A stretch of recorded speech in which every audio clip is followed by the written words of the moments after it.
Hello student, welcome to Equator academy Dehradun. और जैसे कि आप थंब इमेज से समझ गए होंगे, इस वीडियो का जो टॉपिक है वो है क्या, स्ट्रैटेजी फॉर वर्किंग एस्पिरेंट। यानी कि जो काम करने वाले लोग हैं या प्राइवेट जॉब में हैं या आपके अगर गवर्नमेंट जॉब में हैं और वो चाहते हैं कि आर ओ का की जो एग्जामिनेशन उसकी तैयारी करें, तो उनके लिए क्या एक जो स्ट्रैटेजी है वो आपकी होनी चाहिए। इस वीडियो में हम लोग उस बारे में डिस्कस करेंगे। मैं होप करता हूँ कि ये वीडियो उन लोगों के लिए हेल्पफुल रहेगा। तो जैसे कि आप लोग को पता ही है कि 17 दिसंबर 2023 को आपका प्रीलिम्स का एग्जामिनेशन है।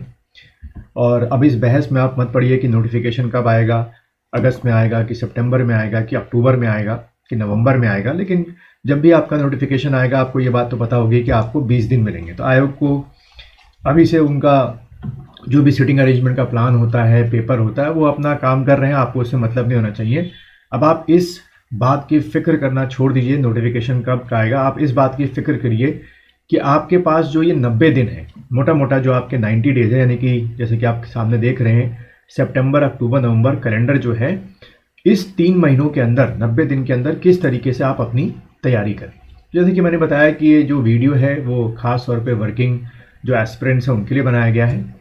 तो मैं ये मान के चलूँगा कि आपका क्या है जो वर्किंग स्लॉट है, एक एवरेज मैं लेके चल रहा हूँ। सबका अलग अलग होता है, किसी का सुबह 8, किसी का 7, किसी का 10 बजे होता है, लेकिन एक एवरेज मैं लेके चल रहा हूँ। सुबह 9 बजे से शुरू करते हुए आपका जो पूरा वर्किंग एंड है, यानी कहाँ तक, 5 बजे तक। तो ये वो पीरियड है जिसमें आप किसी भी तरीके की जो पढ़ाई है वो आप लोग नहीं कर सकते। ठीक है, 9 से लेकर आपका क्या हो गया, शाम को 5 बजे से। क्योंकि ऐसे कई फ़ोन मेरे पास आ रहे हैं जो अलग अलग इंस्टीट्यूशंस में आपके टीचर्स हैं या लेक्चरार हैं या स्कूल में टीचर्स हैं। तो जो स्कूल में टीचर्स हैं उनका जो आपका वर्किंग आवर्स होते हैं वो सुबह 7 से लेकर दोपहर को 2 बजे तक होता है। ठीक है, तो इसलिए मैं एक एवरेज बीच का लेके चल रहा हूँ, 9 से 5 बजे तक। अब साफ सी बात है कि जो ये 9 के 5 है, इसमें तो मोटा मोटा देखा जाए तो किसी भी तरीके की जो आपकी रीडिंग है या किसी भी तरीके की जो आपकी स्टडी है वो बहुत ही मुश्किल है। क्योंकि जहाँ भी आप काम करते हैं वहाँ बहुत रेयर होता है कि आपको आधा घंटा 1 घंटा क्या मिले, टाइम मिले। लेकिन इसके बारे में भी अगर आप चाहें तो आप अपने हिसाब से अपना टाइम निकाल सकते हैं कि आधे घंटा पढ़ लिया, लंच के टाइम पे पढ़ लिया, रिवीजन कर लिया। वो आप अपनी स्ट्रैटेजी खुद तय करेंगे कि दिन भर में ये 9 से 5 के बीच में आप क्या कर सकते हैं। मैं बात करूँगा कि आप घर में जब हैं तो उस समय क्या करें। तो यानी कि अब आपको क्या है, थोड़ा सा इन 90 दिनों के लिए आपको पेन करना पड़ेगा, पेन लेना पड़ेगा। क्योंकि जैसे मैंने पिछले वीडियो में बताया था, नो पेन नो गेन। तो देखिए, शुरुआत जो है वो आपको सुबह 4 बजे से करनी होगी, 4 AM से। ठीक, सुबह 4 बजे आपको उठना है। तो यानी कि ये जितने भी वर्किंग क्लास वाले हैं, आपके लिए हो सकता है कि कुछ 3 महीनों के लिए आपकी जो नींद है वो पूरे 7-8 घंटे की ना होकर सिर्फ 6 घंटे की नींद ही हो। तो 6 घंटे की नींद तो ज़रूरी है, मैं इससे कम के नहीं बोलूँगा, लेकिन 6 आवर्स की जो आपकी स्लीप है वो लेने के बाद, यानी कि अगर 6 घंटे की नींद है तो आपको हर हालत में 10 बजे तक क्या कर देना है, सो जाना है। ठीक है, 5 घंटे की नींद भी खैर इन 6 महीनों में चल सकती है, 11 बजे सो जाइए। तो 5 से 6 घंटे की नींद आप लीजिए। ठीक, 5 से 6 घंटे की नींद लीजिए, क्योंकि सिर्फ ये 90 दिनों की बात है। इस 90 दिनों में आपको सिर्फ 5 से 6 घंटे की नींद लेनी है। सुबह 4 बजे उठिए। 4 बजे उठने के बाद जो भी आपके फ्रेश होना है, फ्रेश हुइए। 15-20 मिनट के अंदर थोड़ा गर्म पानी पीजिए और एक 10-15 मिनट के अंदर आपको अपनी पढ़ाई के लिए बैठ जाना है। ठीक है, और अगर मैं आपको सजेस्ट करूं योगा के लिए, तो थोड़ा सा आप योगा कर सकते हैं, मेडिटेशन कर सकते हैं 10-15 मिनट का, जैसे कपालभाति हो गया या अनुलोम विलोम हो गया। 10-15 मिनट बहुत है। ठीक है, एक थोड़ा सा वॉक लेके आइए कि थोड़ा सा एनर्जी बॉडी में आ जाए। और पॉजिटिव थॉट्स रखिए कि मुझे ये पेपर हर हालत में क्रैक करना है, प्रीलिम्स क्वालिफाई करना है। और ये मौका अगर आपको मिला है तो इस मौके को आपको ब्रेक करना है। ठीक है, तो सुबह 4 बजे से लेकर आपका ये पहला घंटा, यानी कि 1, 2, 3, 4 और ये 5, तो सुबह के 5 घंटे आपको प्रेशियस जो है वो निकालने हैं। अब यहाँ पर जो 5 घंटे हैं, अब वो मैंने देखा है कि अलग अलग तरीक़ों से होंगे। जैसे कि मान लीजिए एक ए है जो कि आपका अनमैरिड है, तो उसके लिए 5 घंटे आराम से यूज़ कर सकता है, क्योंकि उसको ब्रेकफास्ट ना ही ब्रेकफास्ट बनाना है, कुछ हो सकता है ब्रेकफास्ट बनाना हो, लेकिन किसी उसको ब्रेकफास्ट भी नहीं बनाना है। अगर बनाना भी है तो बहुत शॉर्ट में ऐसा ब्रेकफास्ट तैयार करिए कि मुश्किल से आपको बनाने में 15-20 मिनट लगे और उसके बाद खाने में 5-6 मिनट या 10 मिनट के अंदर खा के आप अपना काम कर सकें। पढ़ते पढ़ते भी आप खा सकते हैं, या ब्रेकफास्ट में कुछ ऐसी चीज़ें लीजिए जिसको आप पढ़ते पढ़ते खाना पीना या लिक्विड फॉर्म में हो सकता है। इसमें जो मैरिड मेल्स हैं उनके लिए उनकी जो वाइफ्स हैं वो बहुत क्रूशल रोल प्ले कर सकती हैं इसमें, और जो मैरिड आपकी वुमेन हैं, गर्ल्स हैं आपकी, उनके लिए डबल काम हो जाता है, और बच्चे साथ में तो उनके लिए भी एक डबल काम हो जाता है। लेकिन अब वो आपका तरीका कि किस तरीके से आप उसको क्या करें, प्लानिंग करें कि सबके लिए ब्रेकफास्ट एक टाइम पे तैयार हो जाए, सबको आप तैयार करके जो है स्कूल के लिए या जहाँ भी जाते हैं, और फिर आप खुद आपको भी निकलना होता है, क्योंकि हाउस वाइफ के लिए तो फिर दिन भर में मैं ये नहीं बोलूँगा कि वो खाली बैठती हैं, वो हमसे भी ज़्यादा काम करती हैं हाउस वाइफ जो होती हैं घर में रहकर। लेकिन अभी मैं सिर्फ वर्किंग क्लास, चाहे मेल फीमेल हो, मैं उनकी दोनों की बात कर रहा हूँ। तो थोड़ा सा वुमेन के लिए बर्डन ये होगा कि भाई वर्किंग क्लास है, बच्चों का भी उनको देखना है, बाकी लुक आफ्टर भी करना है। तो इन 4 से लेकर जो 9 है बीच में उनका ब्रेकअप जो है पढ़ाई से होगा, लेकिन आपको किस तरीके से मैनेज करना है। तो ये जो आपके 1, 2, 3, 4, 5 घंटे हैं, ये बहुत क्रूशियस 5 घंटे हैं, और ये वो 5 घंटे हैं जिसमें सबसे ज़्यादा आपको आउटपुट लेके आना है, ठीक है, क्योंकि यही वो आउटपुट है। क्योंकि जब आप ऑफिस जाएंगे, उससे वापस आएंगे, तो उसकी एक अलग स्ट्रैटेजी आपकी बनेगी। तो इन 5 घंटों में आपको अपना जो आउटपुट है वो अच्छा निकालना है। अब दूसरा आपको ध्यान रखना है कि आप में से जो मंडे से लेकर सैटरडे तक ऑफिस जाते हैं, तो उनके लिए सुबह 4 से 5 का टाइम बहुत इंपॉर्टेंट है, हाँ। और फिर पूरा जो आपका संडे है, यानी कि आपका कितना, आप देख लीजिए यहाँ पर हिसाब लगा लीजिए, 1, 2, 3, 4, 5, और उसके बाद 6, 7, 8, 9, 10, ठीक है, और उसके बाद 11, 12, 13, 14, 15 संडे जो हैं। तो ये 15 संडे आप भूल जाइए कहीं पे आप घूमने जाने वाले हैं फैमिली के साथ, अभी सेक्रीफाइस कीजिए घूमना फिरना। इन 15 संडे का आप पूरा दिन भर जो है, पूरा मतलब मान के चलिए पूरा 12 घंटे आपको अपनी पढ़ाई के लिए जो है निकालना है, जो स्पीड अप करना है। नहीं 15 संडे में भी आपको अपनी पढ़ाई को और स्पीड अप कर देना है। जो स्टूडेंट्स रेगुलर पढ़ रहे हैं उनको कंप्लीट करने के लिए आपको इन 15 संडों में अपना निकालना है टाइम पीरियड। तो ये जो पहला आपका है 4 से 9 का टाइम पीरियड, ये आपके लिए बहुत क्रूशियल है, और यहीं आप कोशिश करिएगा कि अपनी जो 70% जो पढ़ाई है दिन भर की, ठीक है, मैं फिर से बोल रहा हूँ 70 to 80% कर दे रहा हूँ मैं, जो 70 to 80% जो आपकी पढ़ाई है दिन भर की, एक दिन की, वो इस 4 से 9 के बीच में आपको निकालनी है किसी भी हालत में। क्योंकि फिर वापस अभी बात करेंगे जब शाम को 5 बजे आप घर आएंगे, तो उस समय जो बची हुई आपकी 20-30% पढ़ाई आपको वो निकालनी है, ठीक। तो ध्यान रखिएगा, सुबह 4 से 9 बजे के बीच में 70 to 80% पढ़ाई करनी है, और बाकी की 20-30% रात को होगी, ठीक। अब आप 5 बजे जब आपका ऑफ होता है तो घर पहुंचते हैं, जो भी आपका टाइम है 6 बजे, 5:30, 6 बजे घर पहुंचिए, ठीक है। और उसके बाद फिर यहाँ से दोबारा आपको एक स्लॉट आप लेके चलिए 7 बजे का, ठीक है, 7, क्योंकि और 6 से बीच में आपको, 7 के बीच में हर हालत में आपको क्या कर लेना है, डिनर कर लेना है आपको। मैं इसलिए बोल रहा हूँ कि ये डिनर का परफेक्ट टाइम है 6 से 8 के बीच में। फिर 7 से लेकर आपका क्या, जो दोबारा 9 बजे तक का टाइम है, ठीक है, या अगर आप उसको 10 बजे तक खींच सके तो अच्छी बात है, लेकिन मैं 7 से 9 का टाइम लेके चल रहा हूँ। 2 घंटे या 3 घंटे, ये वो 3 घंटे हैं जो आपको अपनी पढ़ाई के लिए देने हैं। यानी कि एक दिन में अगर आप सुबह का 5 घंटा और रात का मोटा मोटा मैं लेके चल रहा हूँ 2 घंटे अगर आप दे सकते हैं, यानी कि दिन भर में आपके क्या हो गए, 7 घंटे, ठीक है। तो ये 7 घंटे आपको अपनी पढ़ाई के निकालने हैं, ठीक है, सुबह के 5 घंटे और रात के 2 या 3 घंटे।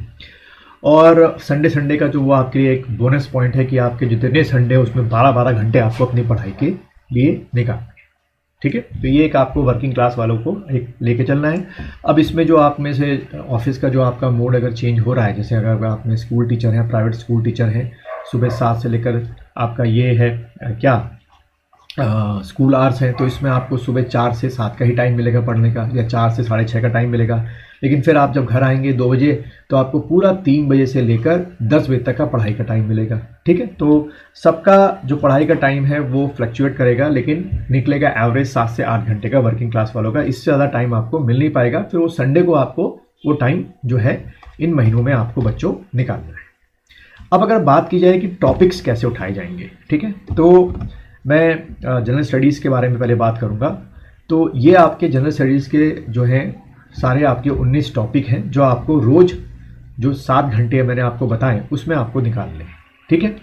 अब करना क्या है कि जो ये आपका सितंबर का महीना है, ठीक है, और अक्टूबर का जो महीना है, ये 2 महीने जो हैं आपके लिए बड़े इंपॉर्टेंट हैं। क्यों इंपॉर्टेंट है कि इन 2 महीनों के अंदर आपको ये सारे टॉपिक जो है एक बार पूरे खत्म करने हैं। यानी कि मैं ये मान के चलता हूँ कि मान लीजिए अगर आप बिल्कुल क्या है, फ्रेशर हैं, यानी कि इसके पहले आपने सिर्फ एसएससी की तैयारी की थी या बैंक पीओ क्लरिकल की या ग्रुप सी की तैयारी की थी, तो वो हम मान के चलेंगे कि आप फ्रेशर एक तरीके से, और बिल्कुल ही फ्रेशर हैं, आपको पता ही नहीं है, तो फिर वो तो एक अलग कॉन्सेप्ट हो गया, फिर आपको डबल मेहनत करनी पड़ेगी। लेकिन मैं ये मान के चल रहा हूँ कि आप फ्रेशर हैं, थोड़ा बहुत जीएस के बारे में आप पहले से जानते थे और तब आप ये तैयारी शुरू कर रहे हैं। तो फ्रेशर के लिए अगर मैं बताऊं कि ये जो टॉपिक्स हैं, ये सारे के सारे जो 19 टॉपिक हैं, आपको टारगेट रखना है कि आपको 2 महीनों के अंदर खत्म करना है, यानी कि सितंबर में खत्म करना है पूरा टॉपिक और अक्टूबर में खत्म करना है। ठीक, अब बात करते हैं कि आप एक दिन में इनमें से कितने टॉपिक ले सकते हैं। तो देखिए, ध्यान रखिएगा, सबसे पहले आप लोग जो शुरुआत करेंगे वो शुरुआत करेंगे किससे, मॉडर्न इंडिया से, जिसको हम लोग बोलते हैं आधुनिक भारत का इतिहास। ठीक है, तो आप एक दिन में 2 से ज़्यादा टॉपिक एक साथ लेके पढ़ेंगे। ठीक है, यानी कि आप मान लीजिए एक दिन का, मैं एक डे 1 का आपको बता रहा हूँ, डे 1। ठीक है, डे 1 में आपने क्या उठा लिया, ये मॉडर्न इंडिया का टॉपिक उठा लिया। ठीक है, इसको आप 1 से 2 घंटा या 2 से 3 घंटा देंगे। उसके बाद इसके साथ आप दूसरा चीज़ क्या लेंगे, अपना उत्तराखंड लेंगे। उत्तराखंड ध्यान रखना, आपको रोज़ पढ़ना है। ठीक है, इन 2 महीनों में उत्तराखंड आपको रोज़ पढ़ना है। उत्तराखंड ऐसा नहीं कि आप एक हफ्ता पढ़ें फिर छोड़ दें। उत्तराखंड एक ऐसी चीज़ है जिसमें छोटे छोटे पॉइंट्स आते हैं और हम पता नहीं कहाँ किताबें छान लेते हैं, लेकिन 2 किताबें आपको परचेज़ करनी है। अब वो मुसीबत ये है कि दोनों हिंदी में, एक है आपकी परीक्षा वाणी और दूसरी आपकी बीएस नेवी। तो पहले परीक्षा वाणी को ख़त्म करेंगे, फिर उसके बाद बीएस नेवी को उठाएंगे। तो रोज़ आपको 1 से 2 घंटा अपना उत्तराखंड लेना है। ठीक है, तो मॉडर्न इंडिया लिया, उसके साथ आपने क्या ले लिया, उत्तराखंड ले लिया। ठीक है, उसके बाद तीसरा जो टॉपिक आप इसके साथ लेंगे, ठीक है, तीसरा टॉपिक जो आप इसके साथ लेंगे वो आप क्या लेंगे, साइंस का टॉपिक लेंगे। ठीक है, तीसरा आप क्या लेंगे, साइंस का। अब साइंस में आप क्या ले सकते हैं, या तो आप जूलॉजी से शुरुआत करिए, या तो आप बॉटनी से शुरुआत कीजिए, या तो आप फिजिक्स से शुरुआत कीजिए, या तो आप केमिस्ट्री से शुरुआत कीजिए। ठीक, तो ये चीज़ आपकी हो गई। और चौथा आप पर डे का जो टॉपिक लेंगे वो 20-25 रोज क्या पढ़ेंगे, आप करंट अफेयर्स के क्वेश्चन को तैयार करेंगे। ठीक है, तो ये 4 टॉपिक जो हैं वो आपको लेने हैं। मॉडर्न इंडिया, उत्तराखंड तो रोज ही लेंगे आप, फिर साइंस में आप जो भी आपको लगता है जूलॉजी लेना है या बॉटनी लेना है उसको लेंगे, और फिर आपका करंट अफेयर्स लेंगे। ठीक, तो ये 4 टॉपिक आपने ले लिए, और मैं डेडलाइन क्या लेके चला हूँ कि सितंबर अक्टूबर तक आपको ये सारे जो 19 टॉपिक हैं वो खत्म करने हैं। तो जब आप ये शुरुआत करेंगे तो आपको एक बेंचमार्क, एक डेडलाइन बनानी पड़ेगी कि मॉडर्न इंडिया और साइंस का जो भी आप टॉपिक ले रहे हैं, जूलॉजी और बॉटनी, वो कब तक आप खत्म करेंगे। क्या वो 7 दिनों में ख़त्म करेंगे, क्या वो 8 दिनों में ख़त्म करेंगे, क्या वो 10 दिनों में ख़त्म करेंगे। मैंने बोला है कि आपको 2 महीना आप ले रहे हैं, सितंबर अक्टूबर, पर इसका मतलब ये नहीं कि आपको 31 अक्टूबर को ही सारे टॉपिक ख़त्म करने पड़ के। अगर आप उससे पहले भी ख़त्म कर सकें तो बहुत अच्छी बात है। यानी कि मोटा मोटा अगर मैं बात करूँ मॉडर्न इंडिया की, अगर आप आधुनिक भारत को लें और रोज़ अगर आप आधुनिक भारत पढ़ें, ठीक है, तो लगभग 2 से 3 घंटे अगर आप रोज़ मॉडर्न इंडिया में लगाएं, तो मेरे हिसाब से आप 15 दिन में जो है पूरा आधुनिक भारत एक बार पढ़ सकते हैं। ठीक है, आधुनिक भारत में जो मेन टॉपिक्स हैं, जैसे 1857 से लेकर 1947 तक के सारे इंसिडेंट हो गए। आपके रिलीजियस जो इंसिडेंट्स है, जैसे कि ब्रह्म समाज, आर्य समाज, इनके बारे में हो गया। उसके बाद फार्मर्स मूवमेंट हो गए, ट्राइबल मूवमेंट हो गए। उसके बाद गवर्नर जनरल वाइसरॉय आपका हो गया। उसके बाद नवाब ऑफ बंगाल आपके हो गए। उसके बाद आपके क्या कहते हैं, ये पोर्तुगीज़, डच, इंग्लिश, फ्रेंच, ये जब लोग आए थे, यानी कि यूरोपियंस इन्वेजन था, उनके बारे में पढ़ना हो गया। ठीक है, ये सब चीज़ें। ऐसे गांधी जी के बारे में हो गई, मॉडर्न इंडिया की बुक्स आपके हो गए, न्यूज़पेपर हो गए। तो इसको ख़त्म करने में आपको 10 दिन या 15 दिन लग सकते हैं। और इससे कम दिन में अगर आप ख़त्म कर लें तो अलग बात है। उत्तराखंड में आपको ये लेके चलना है कि उत्तराखंड पूरा आपको कब तक पढ़ते रहना है, लगातार रिवाइज करते रहना है जब तक आपका एग्जाम नहीं होता। उत्तराखंड कभी ऐसा मत करना है कि एक दिन भी मिस कर जाओ। तो उत्तराखंड की शुरुआत किससे करोगे, सबसे पहले हिस्ट्री से आप उत्तराखंड की शुरुआत करेंगे। साइंस में सबसे पहले आप लोग जूलॉजी उठाइएगा, क्योंकि थोड़ा सा यूज टू आप चीज़ें होती हैं। फिर उसके बाद बॉटनी उठाइएगा, फिर केमिस्ट्री उठाइएगा, फिर आपका फिजिक्स, और फिर आपका करंट अफेयर्स जो है वो रेगुलर आपको पूरा कहाँ से तैयार करना है बच्चों। मोटा मोटा अगर लेके चलें तो जनवरी 2023 से करंट अफेयर्स को उठाना शुरू कीजिए, और लास्ट तक कब तक आपको पढ़ना है, दिसंबर तक पेपर है। तो मैं ये मान के चलूँगा कि आपको 31 अक्टूबर तक का करंट अफेयर्स जो है वो पूरा प्रिपेयर करना है। ठीक है, नवंबर को आप स्विच ऑफ कर सकते हैं, क्योंकि नवंबर में शायद वो पेपर बना चुके होंगे, बना रहे होंगे, पब्लिश कर रहे होंगे, तो वो 31 अक्टूबर तक का ही करंट अफेयर्स आपके सामने लेंगे। तो ये पहले आप लोग 4 टॉपिक उठाइए और अभी के लिए जो टारगेट रखिए वो अभी के लिए 10 दिन का टारगेट बनाइए, 10 डेज, ठीक है। तो 10 दिन का बना लीजिए। तो 10 दिन में अब आप देखिए, नोटिस कीजिए कि क्या इन 10 दिनों में ये जो पैटर्न है आप फॉलो कब करा रहे हैं, modern India, Uttarakhand, science, current affairs. और अगर आप 10 दिन से पहले मान लीजिए आपने 7 डेज में ही ये सारे टॉपिक जो है मॉडर्न इंडिया के खत्म कर लिए, ठीक है, तो बहुत अच्छी बात है, क्योंकि उत्तराखंड तो देखो चलता रहेगा। अब जनरल साइंस की या साइंस की बात करते हैं, जूलॉजी में आपका क्या क्या हो गया, जैसे कि जो सिस्टम्स होते हैं, विटामिन होते हैं, मिनरल्स होते हैं, क्लासिफिकेशन होता है, वो सब किस में आता है, आपका जूलॉजी में आता है। तो पहले शुरू के ये 7 डेज को आप ऐसे टारगेट बनाइए। तो 7 डेज का एक बंच बनाते जाओ, 7-7 दिन ही सबसे अच्छा रहता है। तो जैसे ही 7 दिन खत्म हो जाएंगे तो मॉडर्न इंडिया की जगह क्या लेके आ जाना, आप मिडिल इंडिया लेके आ जाना, ठीक है। और जब ऊपर मिडिल इंडिया लेकर आओगे तो नीचे आपका साइंस खत्म हो चुका होगा, तो यहाँ पर इंडियन ज्योग्राफी को लेके आ जाना, ठीक है। तो कहने का मतलब ये है कि ये एक बंच हिस्ट्री का, ये एक बंच ज्योग्राफी का, ये आपका पॉलिटी का, ये इकोनॉमिक्स का, साइंस का, आपका ये पूरा एक बंच मान के चलना, ठीक है। और करंट अफेयर्स का एक बंच, गवर्नमेंट पॉलिसी का एक बंच और उत्तराखंड का एक बंच, ठीक है। तो एक बार में यहाँ से कोई एक टॉपिक ले लिया आपने, फिर उसके साथ इसके साइंस की कोई एक पेयरिंग कर ली आपने, यानी कि ए टॉपिक आप पढ़ रहे हो, उसके साथ आप बी टॉपिक कोई एक पढ़ रहे हो, और करंट अफेयर्स आप एक पढ़ रहे हो, और उसके बाद उत्तराखंड आपका एक चल रहा है, ठीक है। जब आपके ए टॉपिक सारे खत्म हो जाएं तो क्या कर लेना, सी वाले टॉपिक उठा लेना।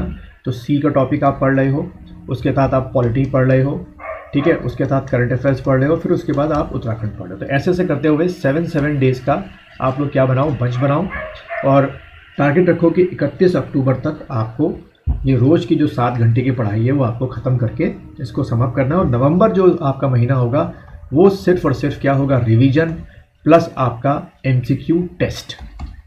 इस तरीके से आपको ये चीज़ें क्या करनी है, फॉलो अप करनी है। अब अगले वीडियो में मैं बताऊंगा कि इन टॉपिक्स के लिए किताबें कौन सी हो सकती हैं, तो उसके बारे में हम लोग क्या करेंगे, डिस्कस करेंगे।